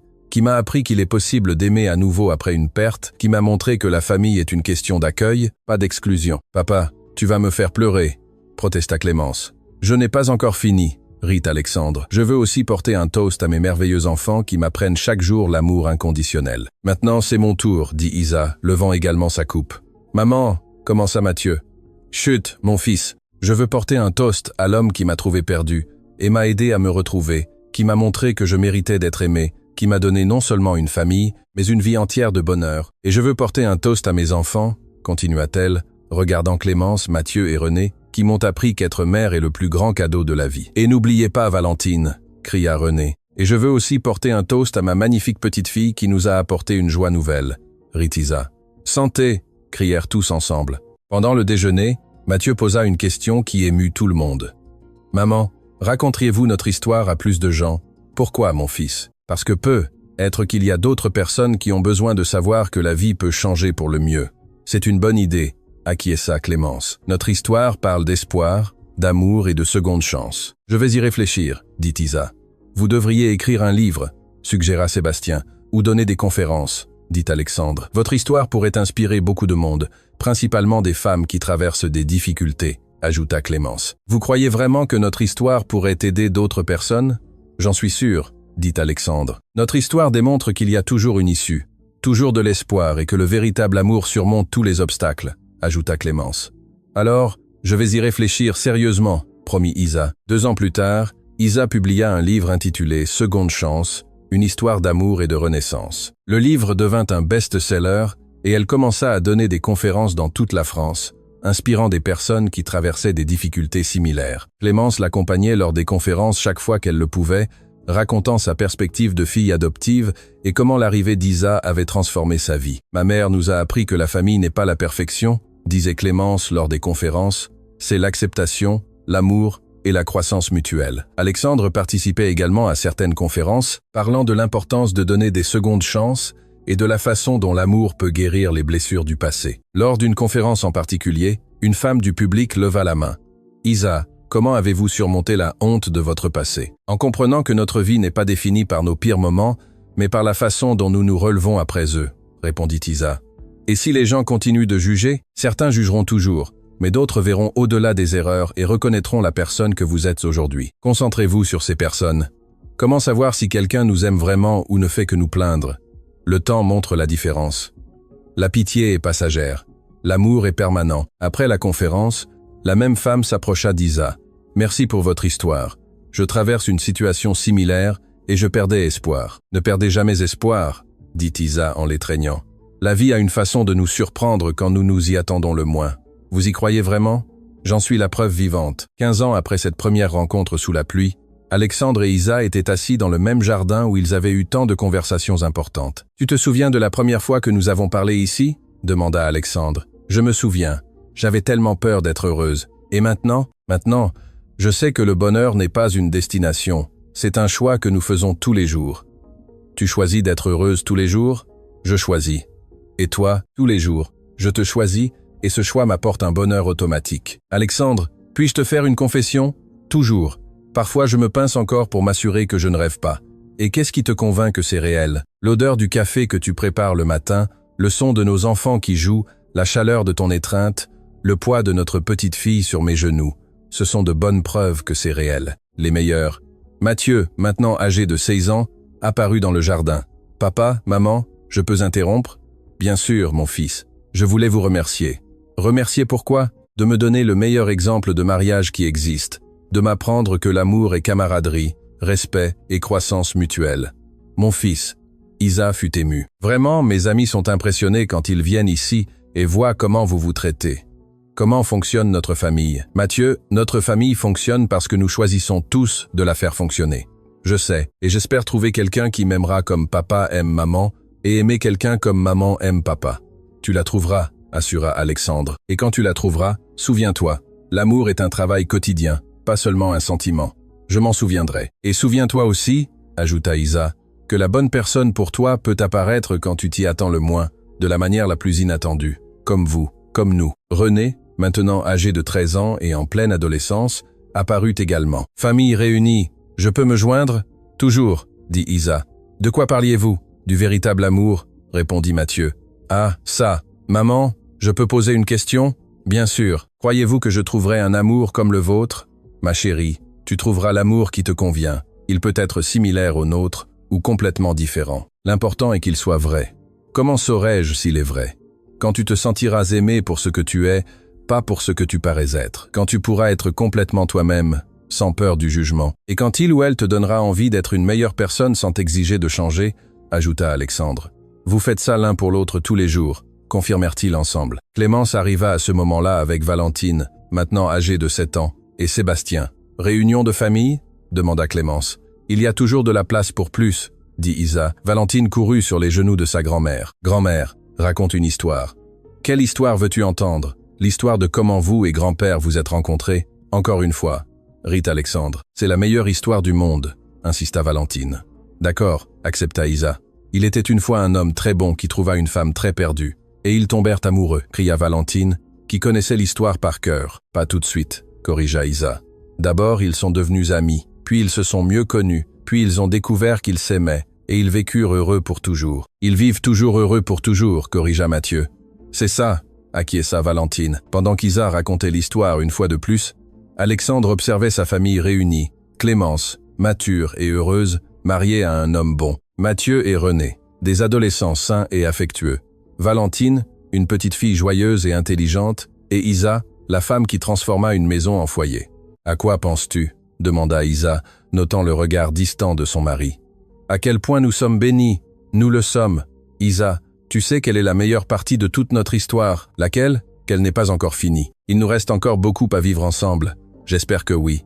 J'en suis sûr que oui. » Valentine, qui prêtait attention à la conversation des adultes, fit une remarque qui émut tout le monde. « Grand-père, grand-mère, vous savez que vous êtes la preuve que les contes de fées existent. Pourquoi, ma petite fille ? Parce que vous avez commencé triste et vous êtes devenu heureux pour toujours. Ce n'est pas exactement un conte de fées, dit Isa. Les contes de fées n'ont pas de vrais problèmes, mais vous avez eu des problèmes et vous êtes quand même restés ensemble. C'est plus génial qu'un conte de fées.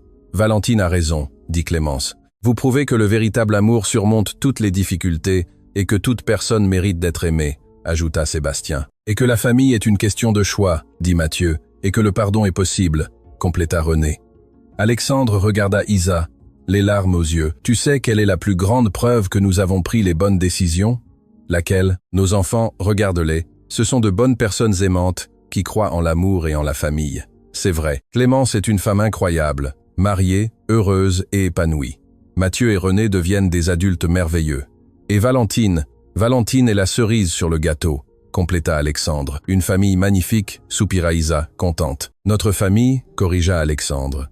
Cette nuit-là, après que tout le monde fut parti et que les enfants dormirent, Alexandre et Isa restèrent seuls dans le salon. « Alexandre, merci. Pourquoi ? De t'être arrêté sur cette avenue pluvieuse il y a 15 ans.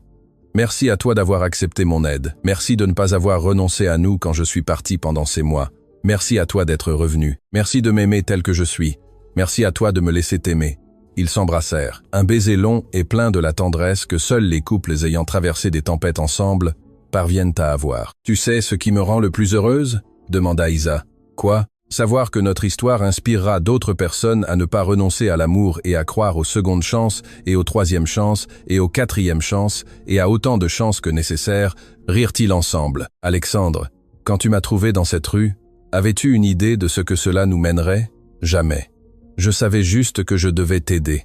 Et maintenant, je sais que c'était le destin. Nous étions destinés à nous rencontrer, même avec tous les problèmes que je t'ai apportés.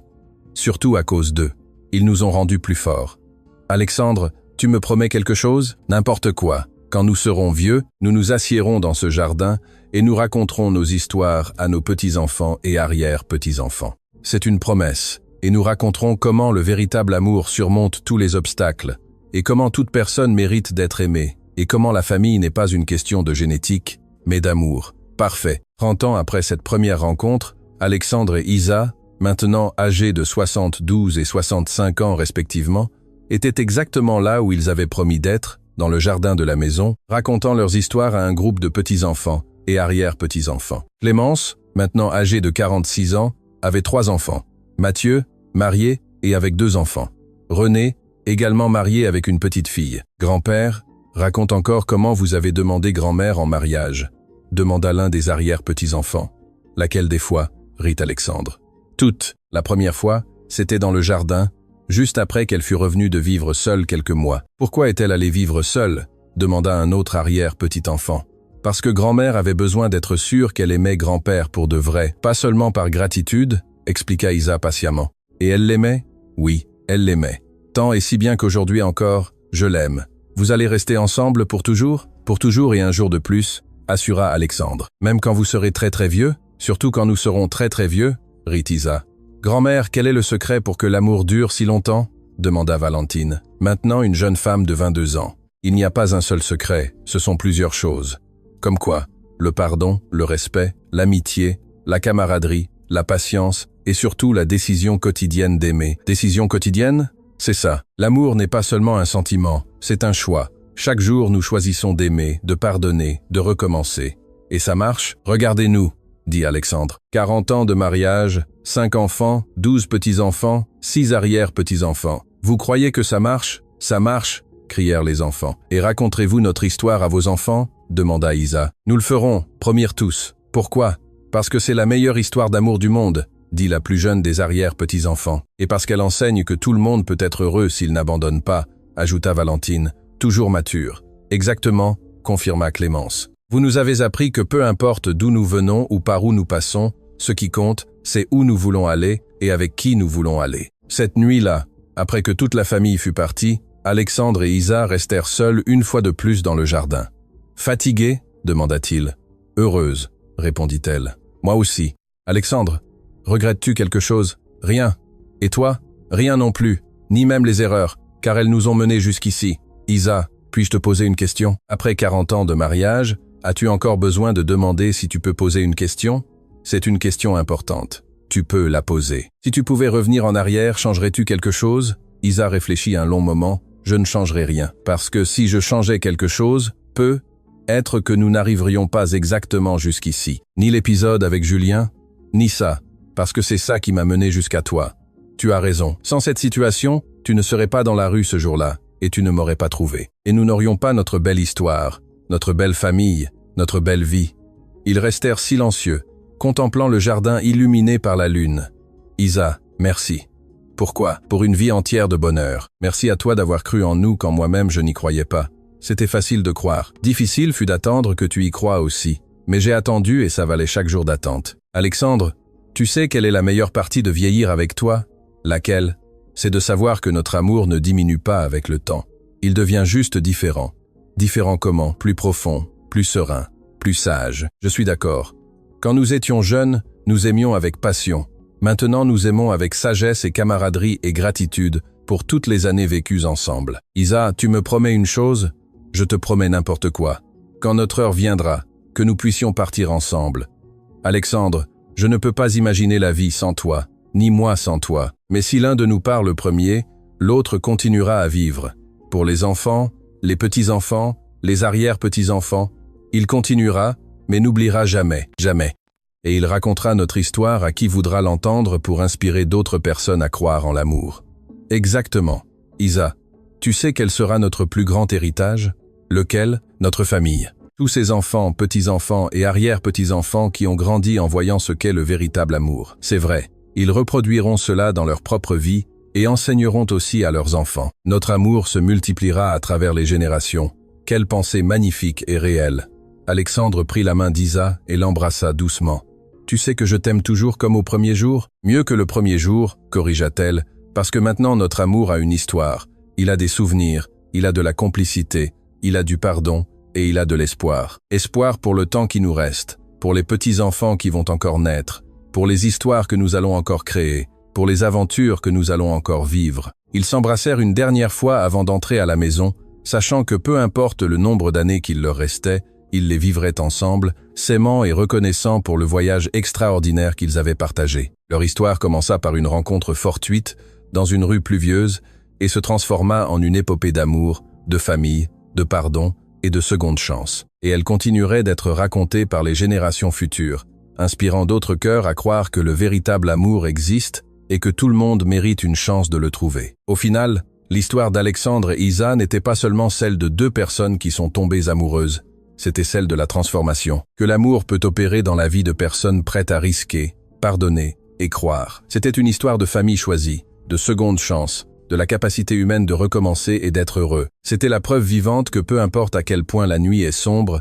il y a toujours un matin qui attend de naître. Et parfois, ce matin arrive déguisé en un inconnu bienveillant qui s'arrête sous la pluie pour offrir un parapluie et change notre vie pour toujours. Fin de l'histoire. Maintenant, dites-moi, qu'avez-vous pensé de cette belle histoire d'amour et de renaissance? Croyez-vous que le véritable amour peut transformer des vies comme ce fut le cas pour Alexandre et Isa? Partagez dans les commentaires vos propres expériences ou histoires que vous connaissez sur les secondes chances en amour. Laissez un like si vous avez été ému par ce voyage et abonnez-vous à la chaîne pour ne pas manquer d'autres histoires qui touchent le cœur. Merci beaucoup de nous avoir accompagnés jusqu'ici.